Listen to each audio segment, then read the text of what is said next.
So welcome to our bi-weekly Ideas and Action Seminar series for the new Climact Center, which is still new, just a few months old. And so Climact is a joint EPFL UNIL platform to highlight, and now officially also center, to highlight climate research and teaching and to raise ambition on climate action. The Ideas and Action Seminar series are every second Monday from 12 to 1 p.m.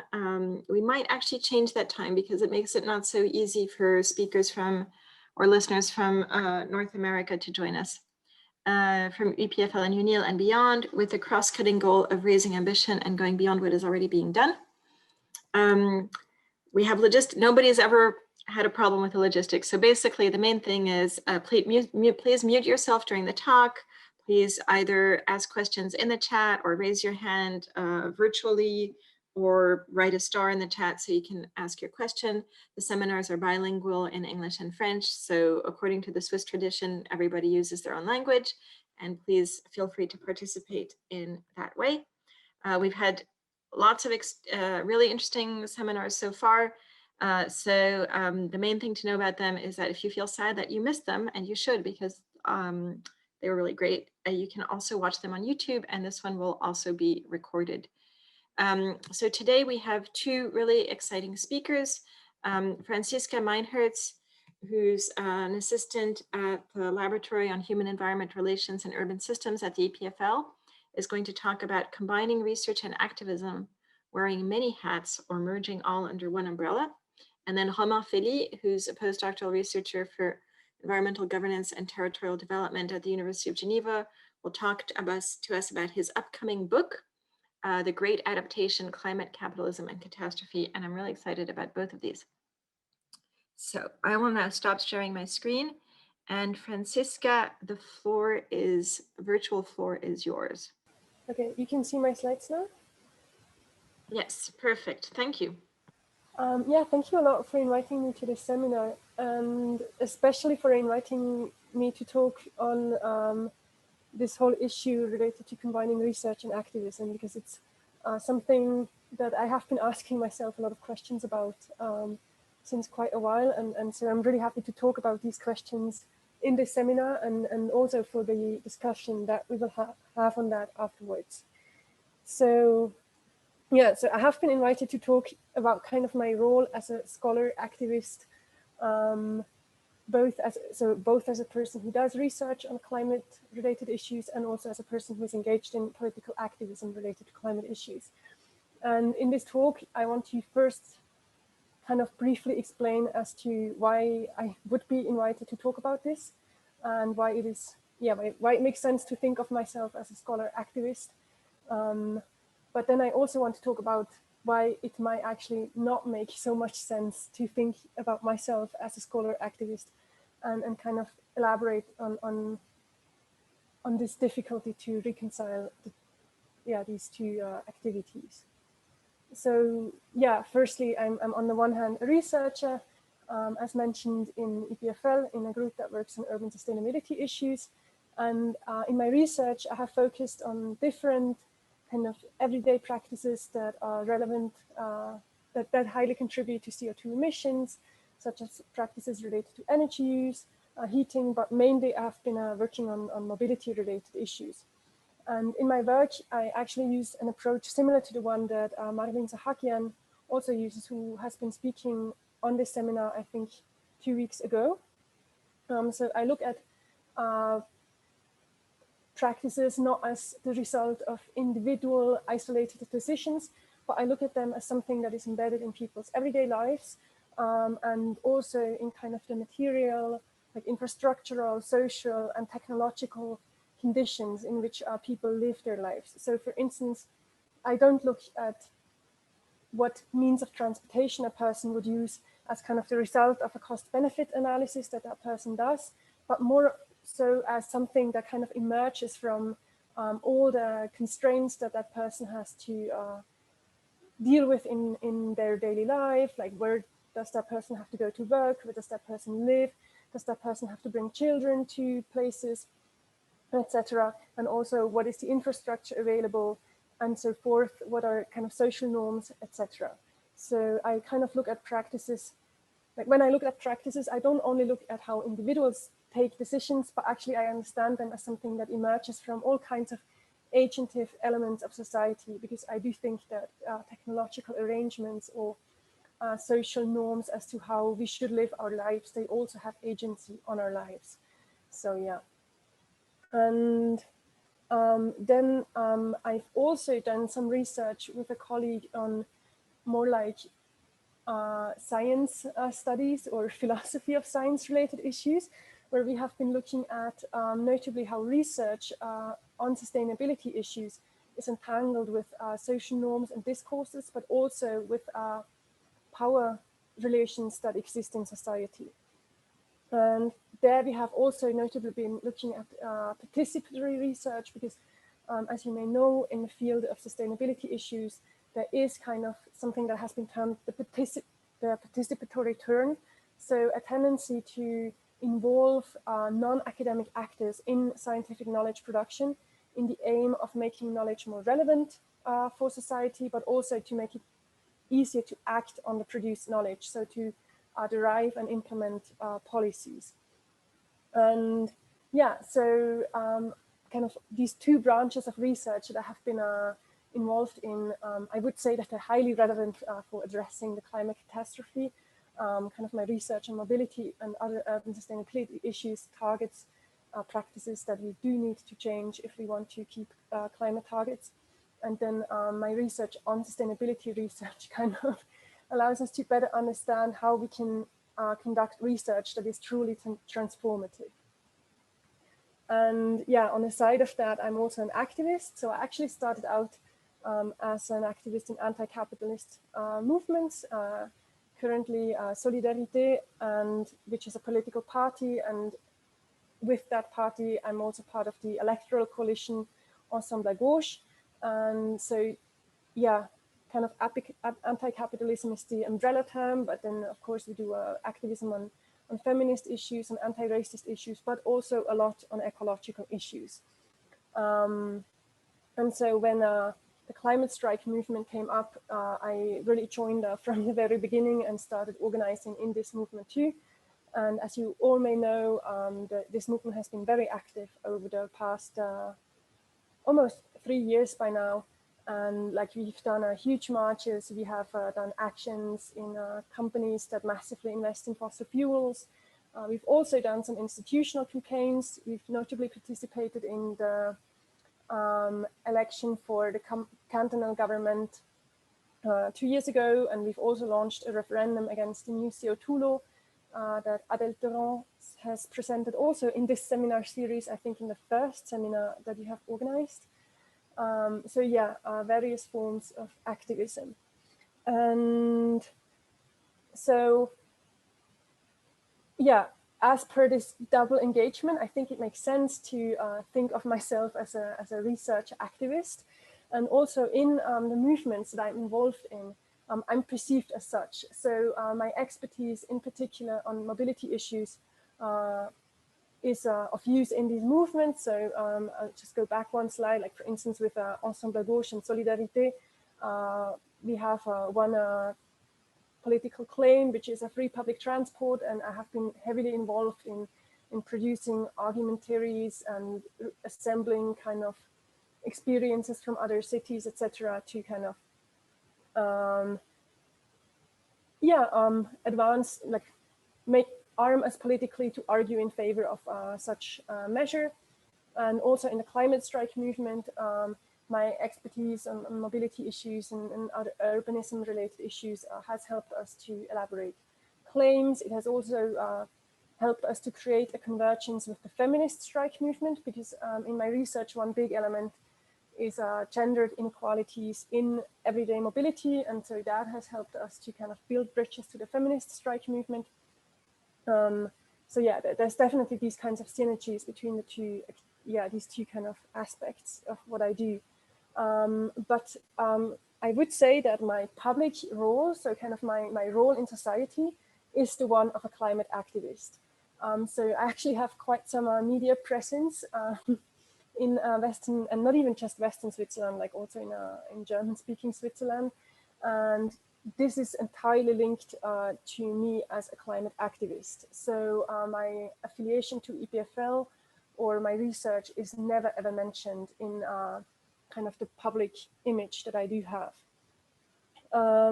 So in part, this is because whenever I am invited to speak, I'm invited to speak as an activist.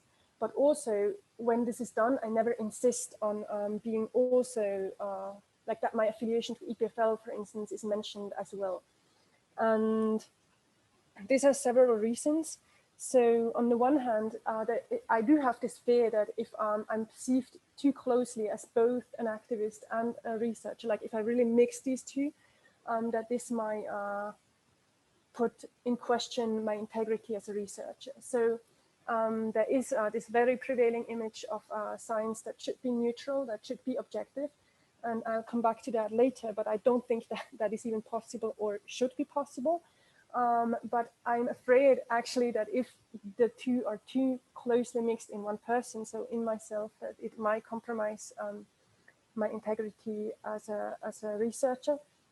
But on the other hand, I'm also a bit worried that if I speak as a researcher on media, on issues that are not directly linked to my research. So for instance, when I'm invited to discuss the climate strategy of the Conseil Fédéral, like this isn't directly my field of expertise. Like the climate strategy, it also comprises a chapter on mobility, but it comprises many other chapters too on fiscal policy and many other things.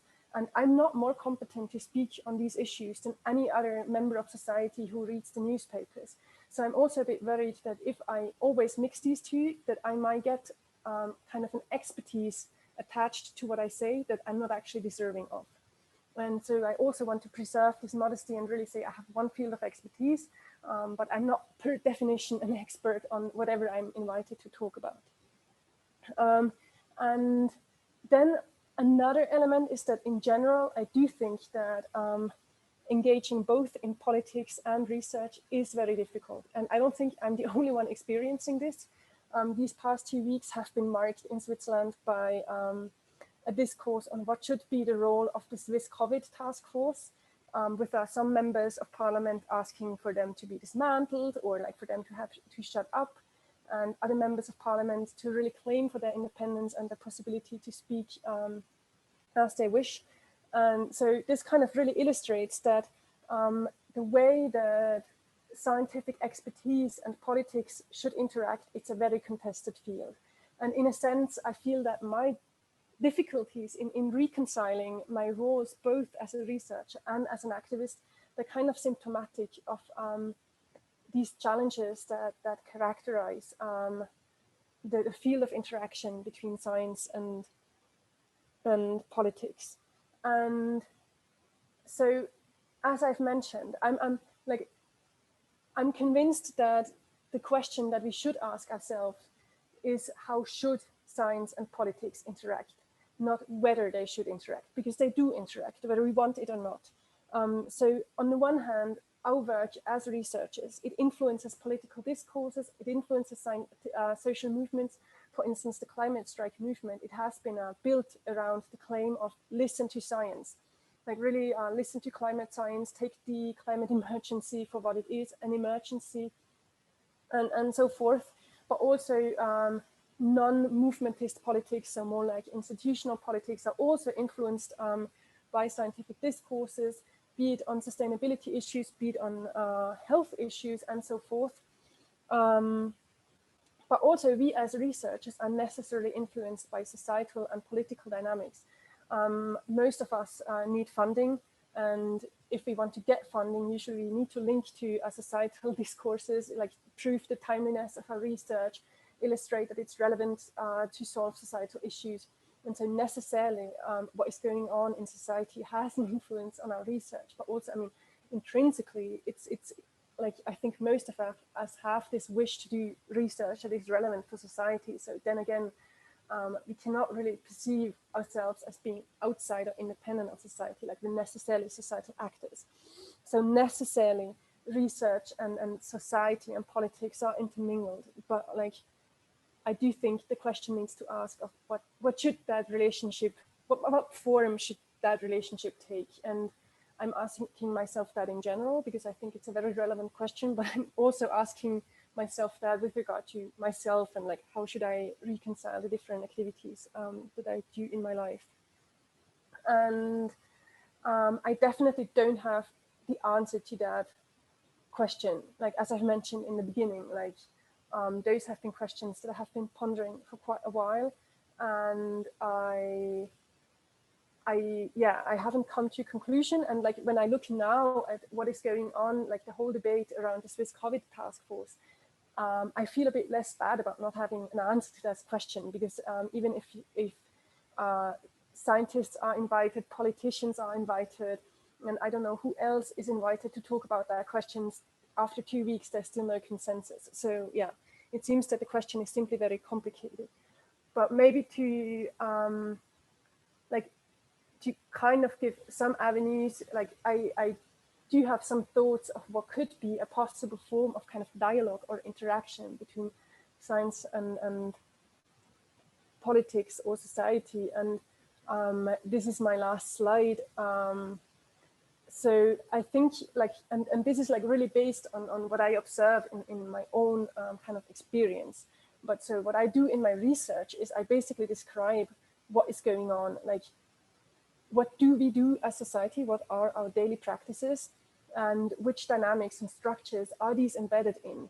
And so I'm capable as a researcher of both showing the structures and dynamics that lead to unsustainable current practices, but I'm also possible to show that already now there's very sustainable ways of going about everyday life that exist, that promise a high quality of life.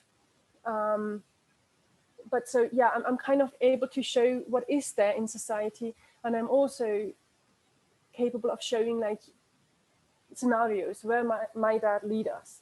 And as an activist, my role is completely different. There I ask myself, do I like this?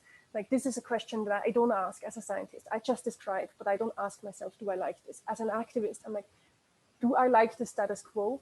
And if I don't like it, which I don't, I ask myself, where do I want us to go to? And then I organize in order to make that kind of transformation possible. And in doing so, necessarily, the question comes up of what are we actually willing to do? Like, okay, so we want to go from point A to point B, but also what are we actually willing to do? And so then again, as a scientist, I do have the tools to answer the question of, given what we are willing to do, will that actually lead us to where we want to go? So kind of are these two coherent? What we are willing to do and what we want to have. And if they're not coherent, what should we be willing to do in order to get to where we want to be? And then I also think, and that I think is both the role of science and of art, there should also be a place in science where we don't just answer questions that society brings to us, but where we raise entirely new questions, where we kind of open up new ways of thinking, we open up the box, and we enable, like we just throw out things that society majority like might not have up with. So we don't have to like take decisions as to should those things be taken up, but we should put them out there so that they become available.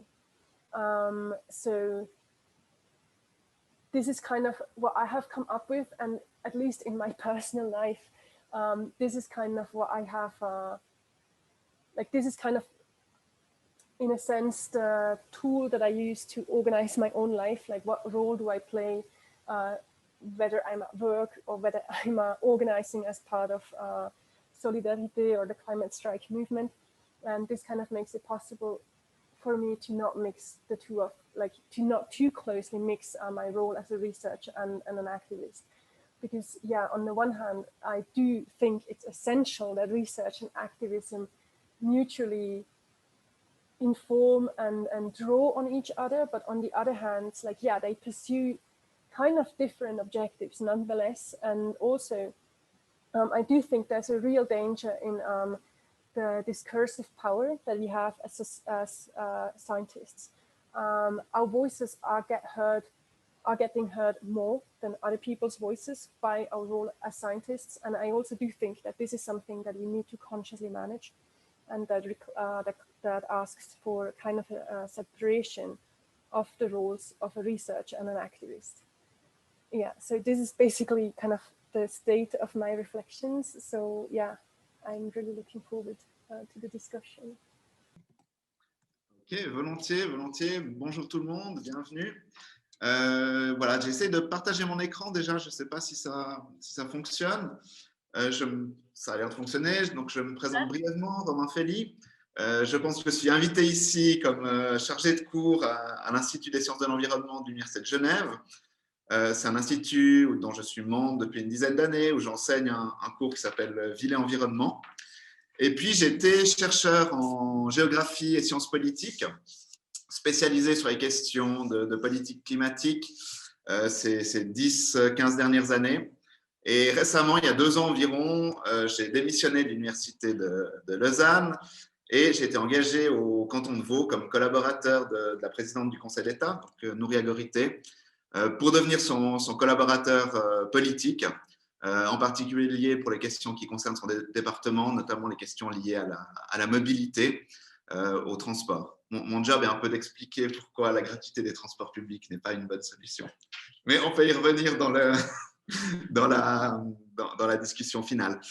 Donc voilà, moi j'ai fait un peu ce pas, donc j'ai toujours été assez engagé, disons, comme chercheur, comme syndicaliste aussi à l'université. Et puis, j'ai défendu, on peut aussi en discuter, une épistémologie, effectivement, qui ne sépare pas fait et valeur. Pour moi, la recherche scientifique, elle est, dès les questions qu'on se pose, imprégnée d'une série de valeurs. Ça ne veut pas dire qu'ensuite, ce qu'on découvre empiriquement, les théories qu'on applique, sont elles-mêmes normatives, mais je pense qu'en tout cas que les questions, les objets qu'on choisit de traiter sont déjà politiques. Et donc voilà, moi j'ai plutôt travaillé dans cette optique-là. Et puis il y a 2 ans, j'ai fait ce pas. Maintenant, je travaille dans une administration publique. Donc c'est évidemment quelque chose d'assez différent. J'ai gardé un 10% à l'Université de Genève où j'enseigne toujours ce cours. Et puis Julien m'a demandé de venir vous parler aujourd'hui d'un travail que j'ai réalisé qui porte sur l'adaptation au changement climatique et qui a une petite actualité parce qu'il est traduit en anglais et puis il va être publié dans quelques mois chez Verso à Londres en anglais. Et donc, c'est ce dont je voulais vous parler aujourd'hui. Donc, voilà, je vous parle aujourd'hui de ce travail, mais je suis tout à fait disposé dans la discussion à revenir sur mes différentes casquettes ou sur mon parcours politico-professionnel. Donc, si vous êtes d'accord, je commence sur ma présentation. L'adaptation au changement climatique et au marché, point d'interrogation, c'est le cœur d'une recherche que j'ai menée pendant plusieurs années. Vous avez le livre en français, La Grande Adaptation, donc la traduction sort tout bientôt en anglais chez Verso, et qui partait d'une réflexion visant à remettre dans un contexte historique un peu plus long la question de l'adaptation au changement climatique. Parce que ce qu'on a vu vers 2010-2015, c'est un échec au niveau international des négociations sur le climat, un échec, je pense, assez largement reconnu de la politique internationale de réduction, l'impossibilité de réduire effectivement les émissions de gaz à effet de serre. Et on a vu un renouveau d'intérêt pour les questions d'adaptation, donc les questions qui consistent à se demander comment est-ce qu'on peut vivre avec les conséquences du réchauffement climatique, plutôt que comment est-ce qu'on peut réduire les sources de réchauffement climatique.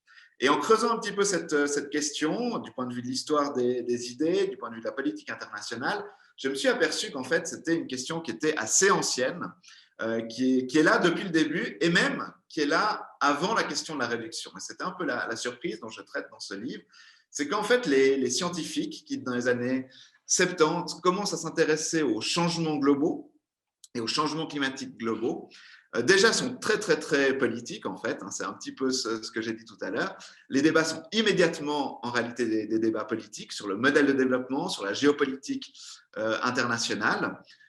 Et c'est des personnes qui réfléchissent non pas en termes de comment est-ce qu'on peut réduire les émissions de gaz à effet de serre, comment est-ce qu'on peut éviter les changements climatiques, mais qui raisonnent plutôt en termes de que vont signifier les impacts des changements climatiques sur la société, sur les rapports de force géopolitiques, sur les provisions en nourriture, sur la production agricole, etc. Et si vous vous replacez dans ces débats des années 60, des années 70, ce qui domine sur le plan mental, sur le plan idéologique, à la fois dans les conceptions scientifiques, et en particulier des scientifiques issus des sciences naturelles, je pense aux biologistes, mais aussi dans le débat politique, c'est une vision néo-malthusienne du monde. Une vision néo-malthusienne, c'est une vision dans laquelle le monde est limité, le monde est fini, on a une population humaine qui est décrite comme étant une bombe, la bombe P du fameux Paul Ehrlich.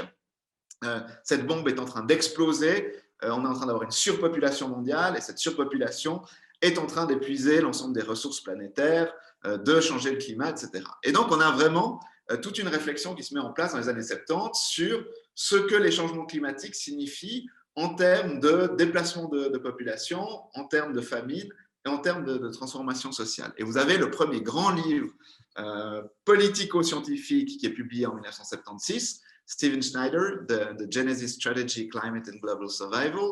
Si vous vous intéressez à ce livre, j'ai mis le petit lien, j'ai écrit un blog là-dessus où vous verrez qu'il y a pas mal de débats contemporains qu'on trouve déjà chez Schneider. Mais ces auteurs-là, ils raisonnent, et ça, c'est, je pense, quelque chose qu'il faut comprendre, non pas en se demandant comment est-ce qu'on va éviter les changements climatiques. À l'époque, on parle de changement climatique plus que de réchauffement. Le terme de réchauffement, il est un petit peu plus tard. Mais comment est-ce qu'on va éviter les changements climatiques? Ce n'est pas la question. Et ce n'est pas la question parce que, dans le fond, les personnes qui s'intéressent à ces débats, de manière en réalité assez réaliste, voient bien que le rapport de force est complètement à leur désavantage. Et je suis tombé sur un document de 1977 qui est cité de nouveau dans le livre. Ce qu'il faut voir, c'est qu'à partir de ces années 70, vous avez toute une série aux États-Unis de scientifiques, d'administrations publiques, le département américain de l'énergie, le département américain de l'agriculture, et de grosses entreprises. Vous voyez le programme, le flyer que vous avez sur la droite de l'écran. C'est notamment une série de multinationales de l'agroalimentaire, en particulier, qui s'intéressent à ces questions de changement climatique, Philip Morris, Mars, etc., et qui financent des recherches sur l'adaptation aux effets du changement climatique.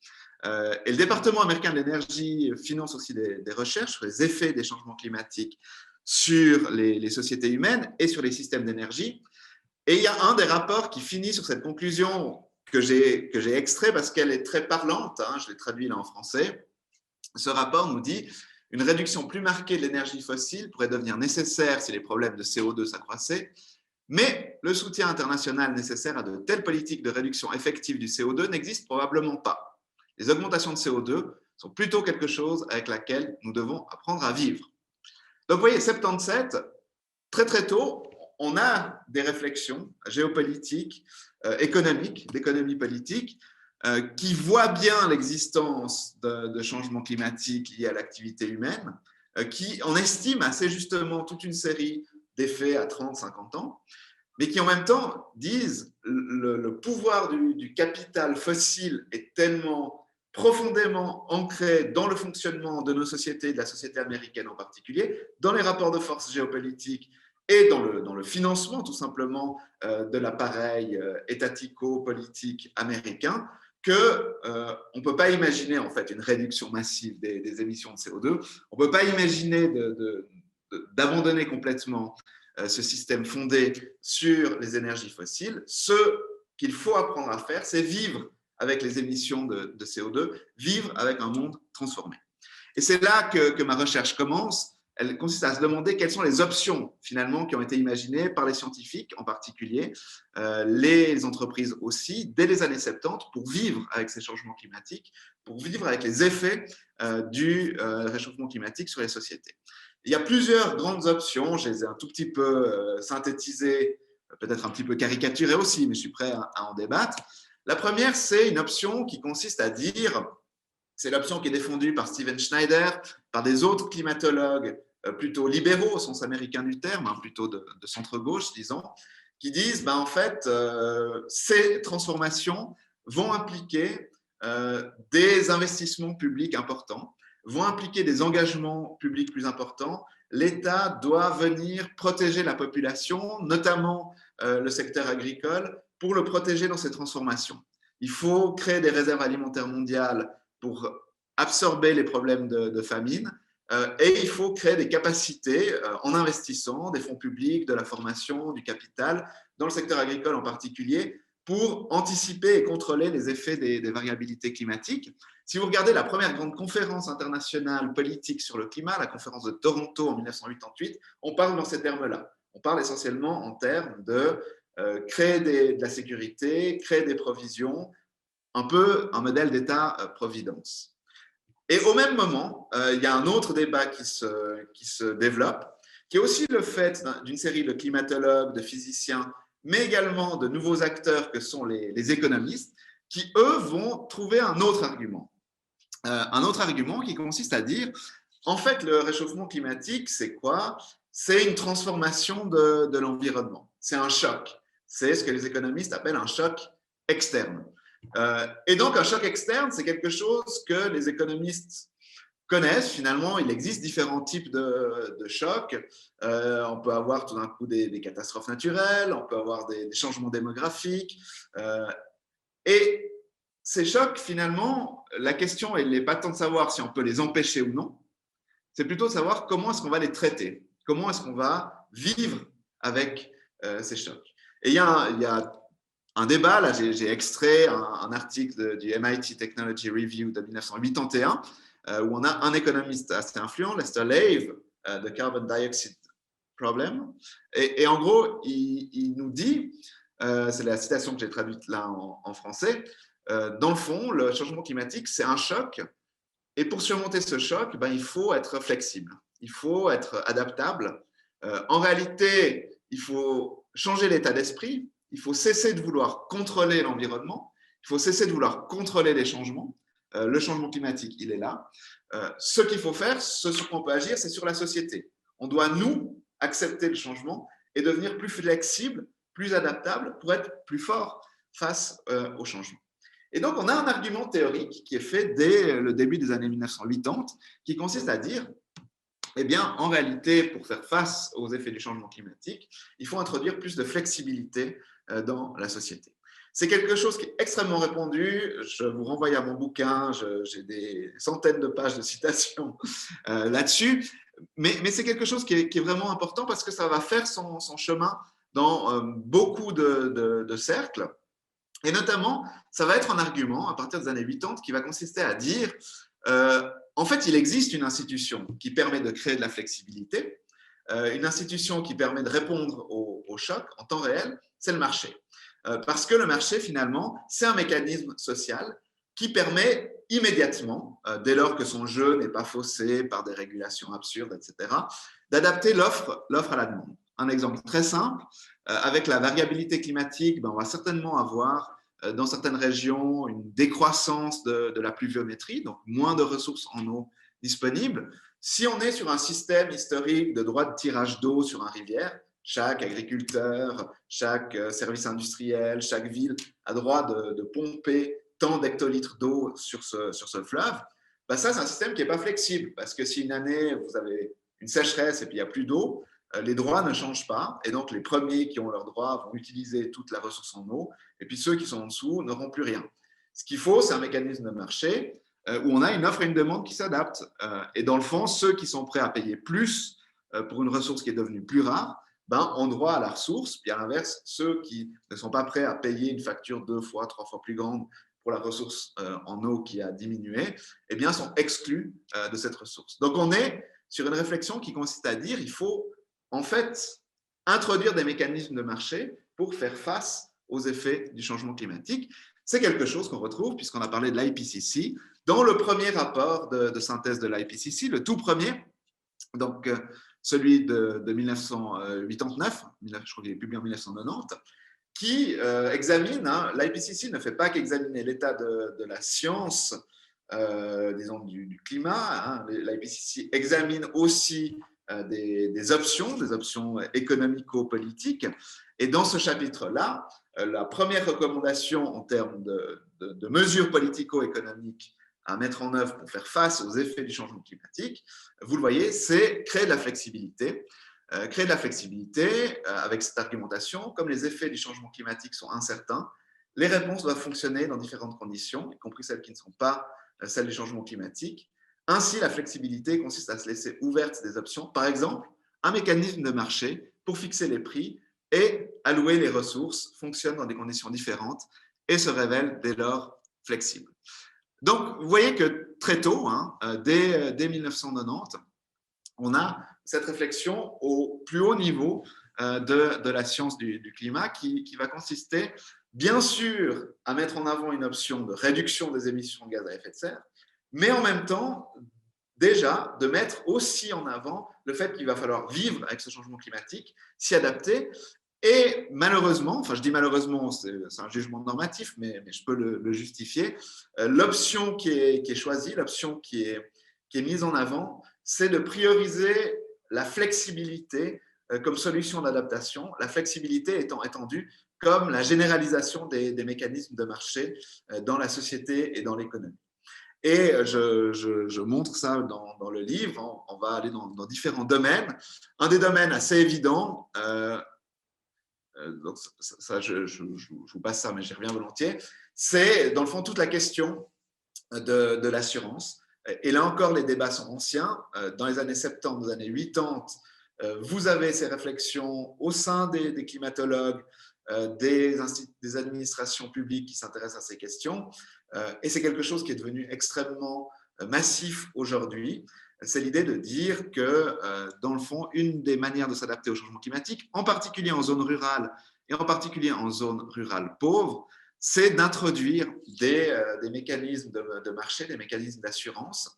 Vous avez toute une littérature sur la sous-assurance des plus pauvres dans les pays pauvres. Et vous avez aujourd'hui une série de programmes dits d'éducation financière, financés par les Nations Unies, en l'occurrence le programme des Nations Unies pour l'alimentation, mais j'en ai des dizaines d'autres comme ça, des ONG comme Oxfam, qui sont des programmes de micro-assurance. Vous connaissez le mécanisme néolibéral du microcrédit. La nouvelle frontière de cette microfinance, c'est la micro-assurance, où dans le fond, on propose à des populations marginales de cotiser, de prendre une assurance, et en cas de fluctuation, de précipitation en particulier, lorsque certains indices paramétriques sont dépassés, d'avoir des compensations via un mécanisme de marché. Donc, vous voyez, on n'est pas dans une extension de l'État social, on est dans une privatisation des formes de protection sociale qui sont justifiées au nom de l'adaptation au changement climatique. C'est un des domaines dans lequel on voit ça. Un autre domaine important… Je te dis, tu as encore 3 minutes. Pas de problème, je m'adapte, je suis flexible. Donc, j'allais dire du mal de la Banque mondiale, mais je crois que personne n'a besoin qu'on dise du mal de la Banque mondiale. Trop méchant.